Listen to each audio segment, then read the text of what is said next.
Hello, അപ്പോൾ എല്ലാവർക്കും അവ്യാസ് home കുക്കിങ്ങിൻ്റെ മറ്റൊരു വീഡിയോയിലോട്ട് സ്വാഗതം. ഇന്ന് നമുക്ക് ചോറിൻ്റെ ഒപ്പം ചപ്പാത്തിൻ്റെ ഒപ്പമൊക്കെ കഴിക്കാൻ പറ്റുന്ന ഒരു അടിപൊളി ദാൽ ഫ്രൈ എങ്ങനെ ഉണ്ടാക്കുക നോക്കാം.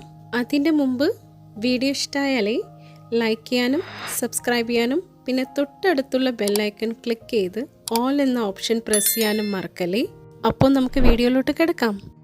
ആദ്യം നമുക്ക് പരിപ്പ് കഴുകിയെടുക്കാം. ഈ പരിപ്പ് കറി ഉണ്ടാക്കാൻ വേണ്ടിയിട്ട് ഞാൻ 1 കപ്പ് ചെറുപയർ പരിപ്പും പിന്നെ 1/4 കപ്പ് സാമ്പാർ പരിപ്പുമാണ് എടുത്തത്. ഈ 1 കപ്പ് വെള്ളം എടുത്തിട്ട് ഒഴിച്ച് നമുക്ക് ഈ പരിപ്പിനെ നല്ലപോലെ കഴുകിയെടുക്കാം. പരിപ്പിനെ നല്ലപോലെ കഴുകിയെടുക്കണം, കാരണം വെച്ചാൽ ഇതിൽ ഒരുപാട് അഴുക്കുണ്ടാവും. ഒരു 2-3 പ്രാവശ്യം നമുക്ക് ഇതേപോലെ നന്നായി കഴുകിയെടുക്കാം കേട്ടോ. ഇനി പരിപ്പിലോട്ട് 1.5 ഗ്ലാസ് വെള്ളം ഞാൻ ഒഴിച്ചു കൊടുക്കണേ. ഈ കപ്പാണ് ഞാൻ ഉപയോഗിച്ചിരിക്കുന്നത് ഒഴിക്കാനായിട്ട്. നിങ്ങൾക്ക് ഏത് കപ്പ് വേണമെങ്കിലും യൂസ് ചെയ്യാം. എന്നിട്ട് ഇതിനെ നമുക്ക് ഏകദേശം ഒരു 30 മിനിറ്റോളം കുതിർക്കാൻ വയ്ക്കാം. അരമണിക്കൂറിന് ശേഷം നമ്മളെ പരിപ്പ് നല്ലപോലെ കുതിർന്ന് വന്നിട്ടുണ്ട്. ഇനി നമുക്ക് ഉണ്ടാക്കാൻ തുടങ്ങാം. അതിനായി ഒരു കുക്കറിലോട്ട് നമുക്ക് ഈ പരിപ്പിനൊക്കെ ഇടാം. കൂടെ 1 കപ്പ് വെള്ളം കൂടി ഒഴിച്ചു കൊടുക്കുന്നുണ്ട്. ഇനി ഇതിലോട്ട് 1 ടീസ്പൂൺ ഉപ്പ്, 1/4 ടീസ്പൂൺ മഞ്ഞൾപ്പൊടിയും പിന്നെ 1 ടീസ്പൂൺ നെയ്യും കൂടി ആഡ് ചെയ്ത് കൊടുക്കാം. ശേഷം ഒരു 2 മിനിറ്റ് തിളച്ച് കഴിഞ്ഞാൽ നിങ്ങൾക്ക് ഇതിൻ്റെ മേലെ ഇതേപോലെ പതകൾ കാണാൻ പറ്റും. അതൊക്കെ കളയണം, ഇല്ലെങ്കിൽ ഇത് ടേസ്റ്റും ചീത്തയാക്കും, പിന്നെ പലതരം അസുഖങ്ങളും വരാനുള്ള ചാൻസും ഉണ്ട്. അപ്പോൾ അതിനെയൊക്കെ മാറ്റിയതിന് ശേഷം ഒന്ന് നന്നായി ഇളക്കുക. എന്നിട്ട് അടച്ചിട്ട് ഒരു 3 വിസിൽ വരുന്ന വരെ വേവിച്ചെടുക്കാം. ഇപ്പോൾ നമ്മൾ 3 വിസിലൊക്കെ വന്നു. എന്നിട്ട് കുക്കറൊക്കെ നല്ല തണുത്തിട്ടുണ്ട്, വിസിലൊക്കെ പോയി. ഇപ്പം നമുക്ക് ഓപ്പൺ ചെയ്ത് നോക്കാം. നമ്മളെ പരിപ്പൊക്കെ നല്ലപോലെ വെന്ത് വന്നിട്ടുണ്ട് കേട്ടോ. ഇനി കറി ഉണ്ടാക്കാൻ തുടങ്ങാം. അതിനായി ഒരു പാനിലോട്ട് ഒരു 2 ടേബിൾ സ്പൂൺ എണ്ണ ഒഴിച്ചു കൊടുക്കാം. 1 ടീസ്പൂൺ ജീരകം ഇട്ട് കൊടുക്കാം.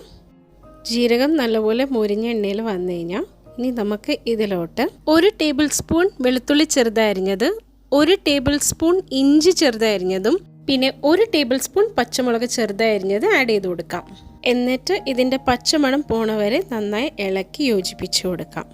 ഒരു 2 മിനിറ്റ് ഇളക്കിയതിന് ശേഷം ഇതിലോട്ട് നമുക്ക് 1 ഉള്ളി ചെറുതരിഞ്ഞത് ആഡ് ചെയ്ത് കൊടുക്കാം. ഇനി ഉള്ളിയും ഒന്ന് നല്ലപോലെ മൂത്ത് വരണ വരെ നമുക്കൊന്ന് വഴറ്റി കൊടുക്കാം. ഇപ്പോൾ ഉള്ളി നല്ലപോലെ വഴന്ന് വന്നിട്ടുണ്ട്. ഇനി നമുക്ക് ഇതിലോട്ട് ഒരു 1/4 ടീസ്പൂൺ കായപ്പൊടിയും കുറച്ച് ചീരയിലയും കൂടി ആഡ് ചെയ്തിട്ട് നല്ലപോലെ ഇളക്കി വഴറ്റി കൊടുക്കാം. ഒരു 2 മിനിറ്റ് വഴറ്റിയാൽ മതി, ഒരുപാട് വഴറ്റേണ്ട ആവശ്യമില്ല. ഇപ്പം ചീരയെല്ലാം നല്ലപോലെ വഴന്ന് വന്നിട്ടുണ്ട്. ഇനി നമുക്ക് മസാലയെല്ലാം ആഡ് ചെയ്യാൻ തുടങ്ങാം. 1/4 ടീസ്പൂൺ മഞ്ഞൾപ്പൊടി, 1/4 ടീസ്പൂൺ മുളക് പൊടിയും കൂടി ഇട്ട് നല്ലപോലെ ഇളക്കി യോജിപ്പിക്കാം. ഞാൻ 1/4 ടീസ്പൂൺ മുളക് പൊടി ഇടുന്നുള്ളൂ, കാരണം വെച്ചാൽ നമ്മൾ പച്ചമുളക് ഇട്ടിട്ടുണ്ടായിരുന്നു. അപ്പോൾ എരിവ് ഒരുപാട് ആകാണ്ടിരിക്കാൻ വേണ്ടിയിട്ടാണ്. നിങ്ങൾക്ക് നിങ്ങളുടെ ടേസ്റ്റിനനുസരിച്ച് അഡ്ജസ്റ്റ് ചെയ്യാം കേട്ടോ. ഇനി 1 തക്കാളി ചെറുതരിഞ്ഞതും കൂടി ആഡ് ചെയ്ത് കൊടുത്ത് നല്ലപോലെ ഇളക്കി യോജിപ്പിച്ച് കൊടുക്കാം. നമ്മുടെ തക്കാളിയൊക്കെ നല്ലപോലെ വഴന്ന് വന്നാൽ ഇനി നമുക്ക് ഇതിലോട്ട് ഒരു 1/4 ടീസ്പൂൺ ഡ്രൈ മാംഗോ പൗഡറും കൂടി 1/4 ടീസ്പൂൺ ജീരകം പൊടിച്ചതും കൂടി ഇട്ട് നല്ലപോലെ ഇളക്കി യോജിപ്പിച്ച് കൊടുക്കാം. മസാലയൊക്കെ നല്ലപോലെ വഴന്ന് വന്നു കഴിഞ്ഞാൽ ഇനി നമുക്ക് ഇതിലോട്ട് നമ്മൾ വേവിച്ച് വെച്ച പരിപ്പ് അങ്ങ് ആഡ് ചെയ്ത് കൊടുക്കാം കേട്ടോ. കൂടെ ഞാൻ അതിലോട്ട് കുറച്ച് വെള്ളം ഒഴിച്ചിട്ടുണ്ടായിരുന്നു അതേ കുക്കറിൽ. എന്നിട്ട് ആ വെള്ളം കൂടി ഇട്ടിട്ട് കൊടുത്തിട്ടുണ്ട്.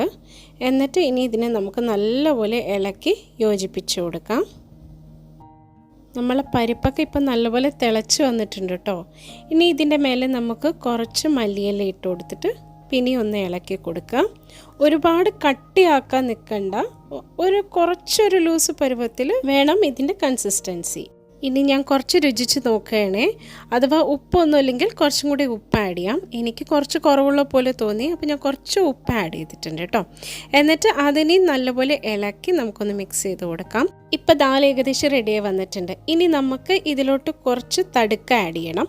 അതിനായിട്ട് ഒരു തടുക്ക പാനിൽ ഞാൻ ഏകദേശം ഒരു 2 ടേബിൾ സ്പൂൺ നെയ്യ് ഒഴിച്ചിട്ടുണ്ട്.